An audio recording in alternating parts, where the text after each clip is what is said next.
welcome back to my channel. As you can see, I am very pregnant right now and I cannot wait to share with you all these freezer meals that I just made for our family. This ended up making us 10 freezer meals, which is fabulous. I have a couple more videos coming in this series as well. Another dinner recipes video and a breakfast freezer meals video. So if you like this kind of stuff, make sure you subscribe down below, give it a big thumbs up, and let's jump right on into the video. Okay, the first freezer meal that we are making today is my all-time favorite chili. You guys have probably seen this recipe a million times. I will leave it down, linked in the description box below. And I'm actually making this today. I am, 35 weeks pregnant in some days. Big old belly here, but I'm actually making a freezer meal for one of my girlfriends because I don't plan on making my freezer meals for another couple weeks. But one of my girlfriends found out she's pregnant and she's really struggling with this pregnancy. And she's got 2 little toddlers and her husband at home. And I just remember being in the first trimester and really struggling to make dinner at night. So I am actually making this freezer meal for her, but I will also be making at least a double batch of this for myself when it comes time to make freezer meals for this baby. So the first thing I'm doing to get started is browning up some ground beef. Pretty self-explanatory. I'm just doing 2 pounds because this is going to feed us tonight, and then I'm going to portion out the other half to go to her for a freezer meal. I diced up this onion right here. This is like an extra large onion from Sam's Club. Otherwise you would need 2 onions to double this. And I'm just gonna pour this right on into the meat and get it cooking down together.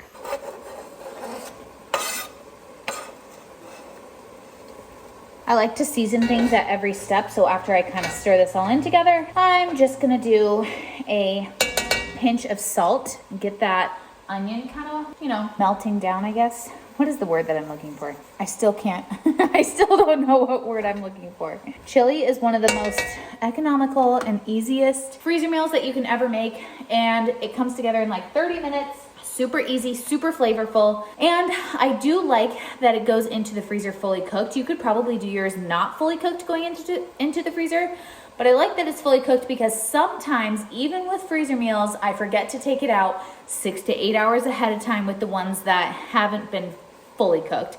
And I'll still have some of those in this video as well because those turn out great too. But sometimes you need something that's really last minute, already cooked, ready to go. Thaw it out in like 30 minutes and that's it, Next step, I'm going to be making our chili seasoning. This one is super simple. It's got a little bit of kick to it. I skipped the cayenne powder since we have kids, but remember I'm doubling this recipe, so I'm doubling the seasoning. So I'm doing 5 tablespoons of chili powder, 4 tablespoons of cumin. I feel like you can't do these types of recipes, taco, chili, stuff like that without cumin, but I hate the smell of it. 2 tablespoons of garlic, and maybe a little extra because I like garlic. 3 teaspoons of salt, so we're just gonna do a tablespoon. And then I wiped off my tablespoon, and you add 4 tablespoons of sugar. I know this sounds odd, but just trust the process. There's a reason that this recipe has 5 stars. Stir it all up. Every time I pour it in, I'm like, that's a lot of seasoning, and every single time it turns out amazing. Now it calls for 4 tablespoons of tomato paste. So I'm going ahead with this organic tomato paste from Kirkland, and I'm just gonna use the whole thing because why not? And you wanna let that brown, not brown, but kind of just develop in flavor a little bit more with your meat.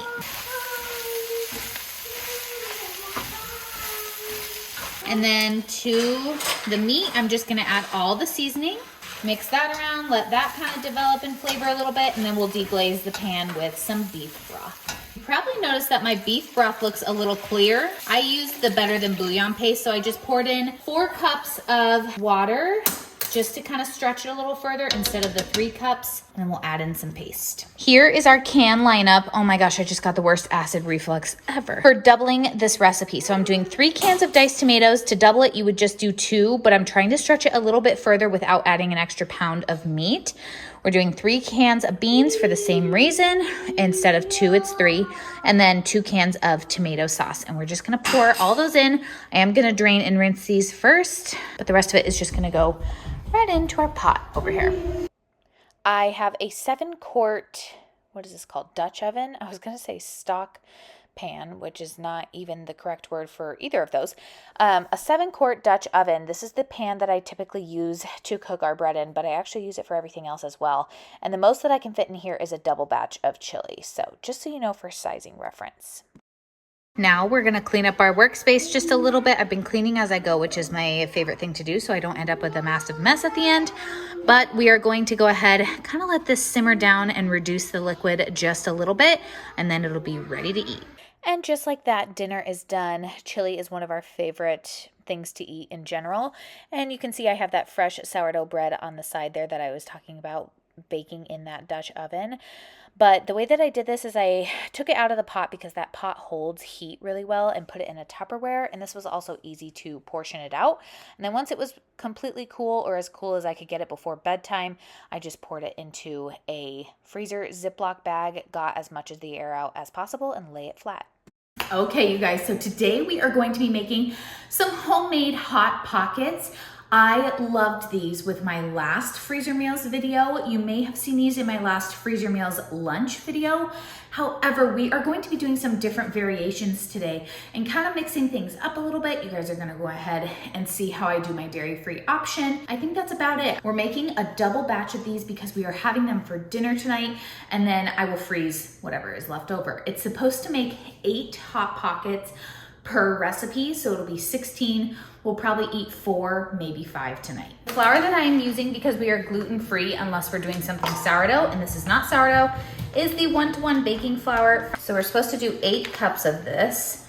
The cheapest place that I find this gluten-free flour is on Thrive. I thought it was the same price as in my grocery store. This is the size bag I get at my grocery store, and this is the size that comes on Thrive. 3 teaspoons of salt. 1, 2, 3. I'm not even sure that my yeast is is good anymore, but we're gonna try. The gluten-free flour doesn't give a ton of rise anyway. We need 3 tablespoons of this. And then it says to mix this all together. Now we're supposed to do 6 tablespoons of olive oil.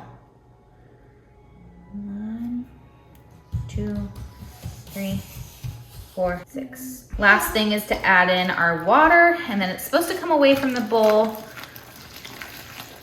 in a big dough ball.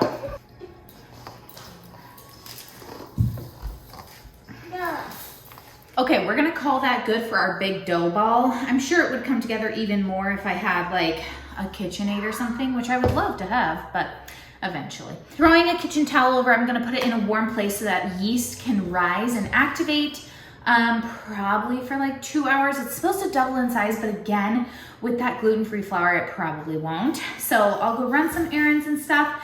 I'll leave this either like in my oven with the light on, make sure everybody in the house knows that there's something in there. And we'll be back to make some homemade Hot Pockets tonight. And I'm so excited. I can feel, I'm cutting it a little close with these freezer meals. That was kind of the point because they only last for about 3 months in your freezer, and I wanted to get the most out of them after baby comes. I don't really plan on using these before baby comes. And I am currently, can you even see this? I'm 36 weeks and 2 days. I don't expect to go early at all. I've had a 40-week baby, a due date baby, and then I've also had a 39 and 5 week baby.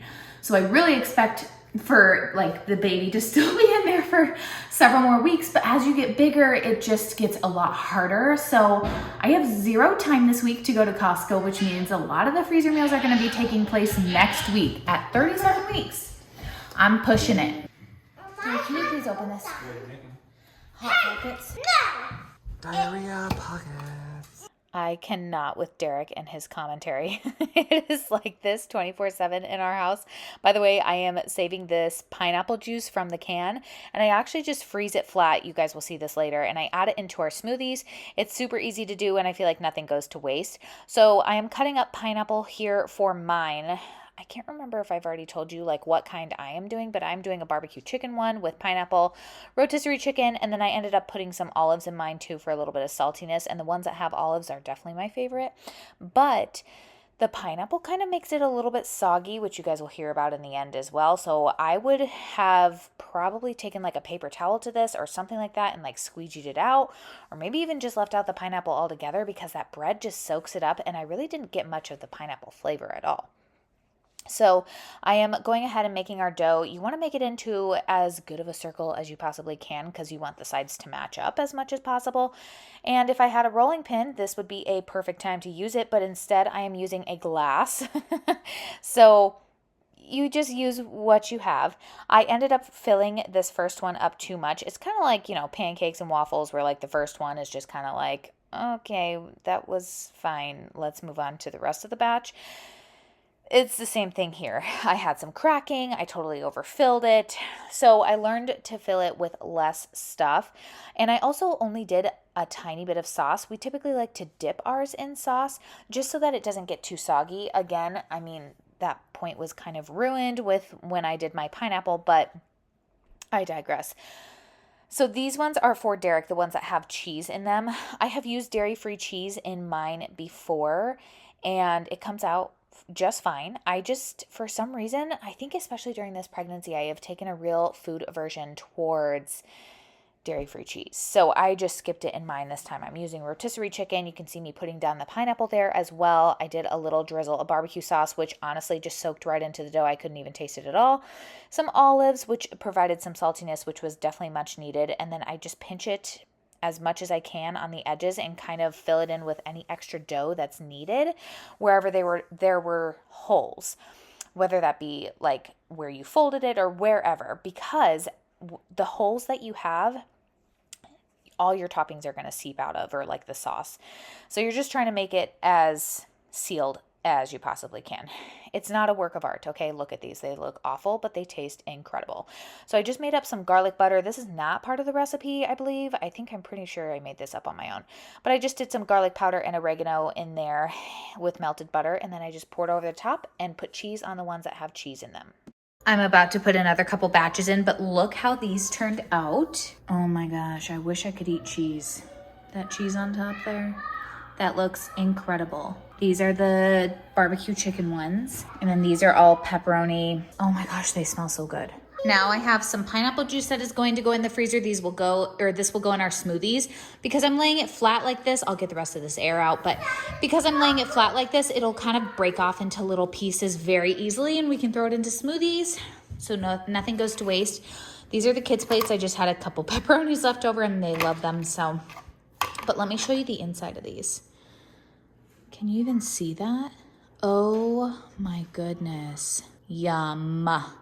And then I just did some marinara sauce on the side for them. I'm glad I cut this open because for some reason, mine did not cook all the way through. Well, I think they actually did. I think it's the pineapple that's kind of making it wet. So maybe really wring dry that pineapple, but I'll be fine. I'm not too picky about stuff like that. I'm just going to drizzle some barbecue sauce on top of mine. Like, oh, yes. Alrighty, you guys, we are moving on to freezer meal number 3, Chris. And this one is going to be a chicken and rice casserole dish. So I'm making 2 of these. I'm actually hoping to get 3 of them out of this so that we can have one for dinner tonight. I think I will be able to. We have tons of chicken here. Right here in this bowl, I have some cut up chicken. And right here, I have, this is 1 rotisserie chicken. So I'm just going to take it and slice and chop a couple different ways just to make it into like smaller cubes, or however you want to do it. I mean, like if you wanted to do like shredded chicken, that's fine too. Rotisserie chicken just gives the best flavor. If you're not about all the added ingredients, which I totally get, convenience is my middle name right now. But if you're not about all that, you can just make some chicken however you like. You just don't want it to be like too big of chunks of chicken, you know what I mean? Pour this into our bowl here. Okay, now to my bowl, I am going to add, remember I'm tripling this. Oh, so 3 cups of sour cream. I guess that's 3 cups today. And because I am dairy free, I make our own homemade cream of chicken soup. It's usually not in like a massive Ziploc like this, but I made a ton of it in a big batch yesterday because I'm making all these freezer meals that need cream of chicken soup. So I'm gonna put 4 cups in here, which is gonna equal about 3 cans. It's a little more, but only by like 1/4 a cup. Okay, now our chicken mixture is ready. We're just gonna go ahead and stir it and set it to the side. Remember, you're putting rice with this dish, which is going to soak up some of this creaminess. So if you like it even creamier than this, feel free to add more. But as we bake it, it's not gonna be like super soupy. Now we're gonna start assembling. So I just have this Chosen Foods avocado oil spray. Use whatever you like. And then I made up 3 cups of brown rice, dry 3 cups. So we're gonna pour these into our pans and get a nice layer on the bottom. And let me tell you, I'm so excited to get these massive Tupperwares out of my fridge. You can use instant rice, you can use whatever kind of rice you want. My mom always used wild rice. It was like 2 boxes of, 2 boxes of the fried rice by a popular brand that I can't remember. I think it's like Ben's Rice or something like that. Dinner while we're at it, because we might as well prep it at the same time. Now we're going to pour on our chicken mixture. Yeah? Bye-bye, you're gonna close the door? I feel like it's pretty obvious that I am just eyeballing this. We're just gonna spread it out. Again, no exact, I mean, this would be exact if you only made 1, but I'm trying to make 3 and just divvy it up evenly. Mama. Yeah. Dinner, I'm making it right now. All right. That's my cute little almost 2-year-old in the background. If you guys are not familiar with my channel and you just came across it, I don't know if I already said this, but I'm 36 and some weeks pregnant with our 3rd. We have a 3-year-old, a 1-year-old, and now we have this baby. They'll all be about 2 years apart, but we are just so excited. But freezer meals have always been the #1 thing I could do for myself. I never did them with my first pregnancy, but I did them with my second, and it was life-changing. And you can do it like this too, where it's like, I'm making dinner for the night, so I just went ahead and made sure that I had enough for 3. And then I'll just pop these guys into the freezer. So I think this will do for now. I honestly could have used more chicken mixture, but I was scraping the sides of the bowl. I have 2 more rotisserie chickens sitting here right now, but I'm trying to use those for another meal. So this is just gonna have to be good, but let me show you how we make our topping. So our topping is super easy. All we're gonna take are some crackers. If you are not gluten-free or looking out for anything allergy-wise, you could just use Ritz crackers. These are the almond flour crackers from Simple Mills, and they are a great substitute. They do not taste like Ritz crackers completely, okay? All we're gonna do is pulse these up. Remember, I'm making a triple batch, that's why I have so many.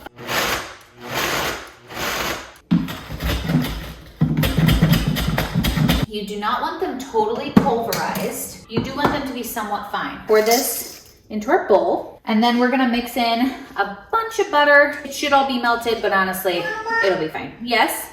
Butter. Butter. Yep, we love butter, huh? And then I'm just gonna take a spoon and mix it until it's like wet sand.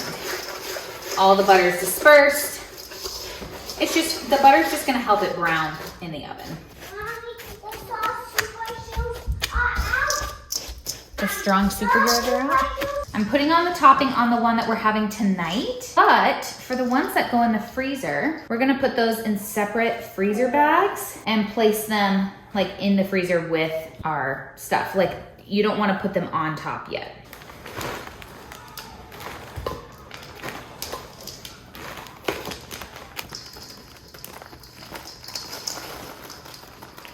Now, as far as these 2 go, I'm gonna take out my janky roll of tin foil that got completely unrolled. It was totally my fault.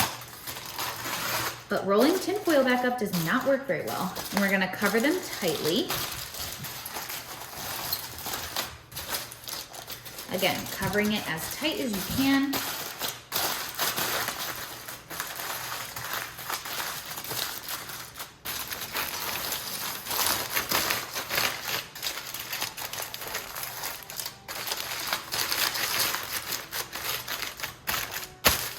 And then we are going to write what it is.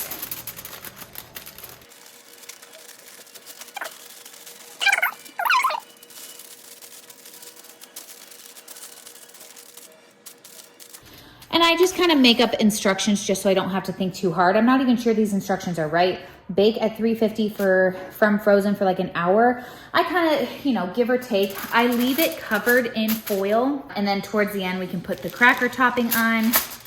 and let it crisp up without the foil. But you just kind of have to know your oven. I'm gonna link the recipe, so I'm sure the recipe will tell you like the correct way to actually do it. There you have it. 2 meals for the freezer.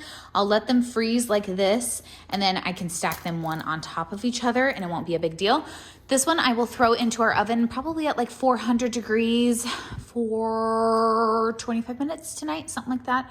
I don't know, you just kind of watch it. I've made this so many times now that I have forgotten the instructions. Okay, our next recipe, I am trying to get cranked out before bedtime. We've already had dinner tonight, we had leftovers, so we didn't need this one for dinner, but this is a chicken pot pie. I am making it allergy friendly. It's gonna be gluten-free and dairy-free.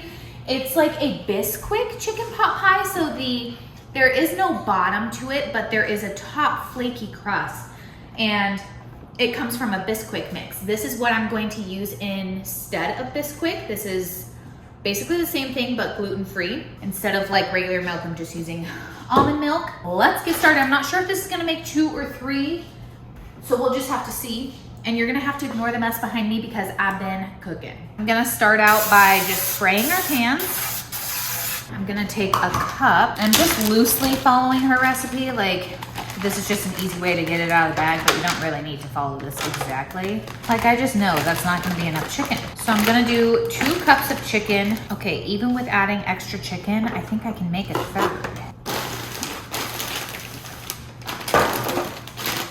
We're just gonna pour the rest of the chicken in this one. So the veggies that I am using are broccoli, green beans, and carrots that I made and like parboiled because I couldn't find just carrots on their own in the frozen section. Derek is allergic to corn and peas, so if he wasn't, I would just use a basic corn and pea mixture.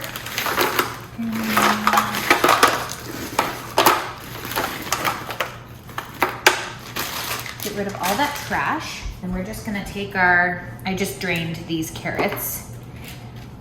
Split them up as evenly as possible. And these are all going straight into the freezer.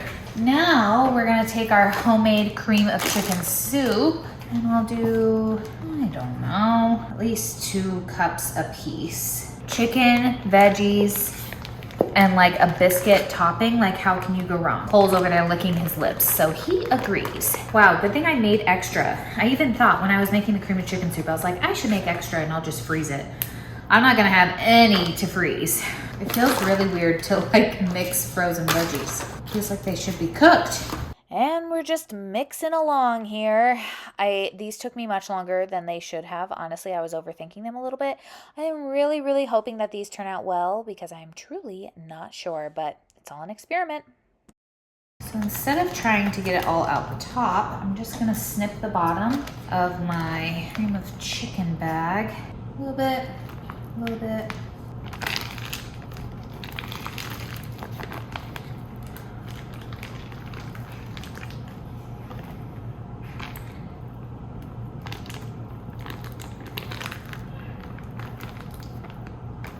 In my bowl, I'm going to take the Bisquick wannabe and do at least 3 cups. Let's see how many are in here. So there's maybe about 5 cups in here. Woo, I got that all over me. So I need 2.5 cups of milk. Let's grab our eggs. We need 5 eggs because there's 5 cups. And we're just gonna take a fork and whisk that all together. Okay, so I was following her directions exactly, but she wasn't using gluten-free, so hers is definitely a lot more pourable. I'm gonna add some more milk. If you use regular Bisquick, you probably won't have this problem.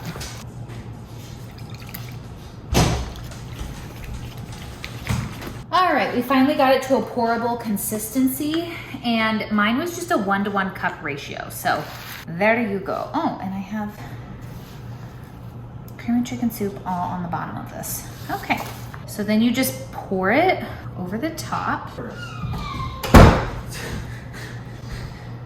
She closed the door. She loves to hide in the pantry.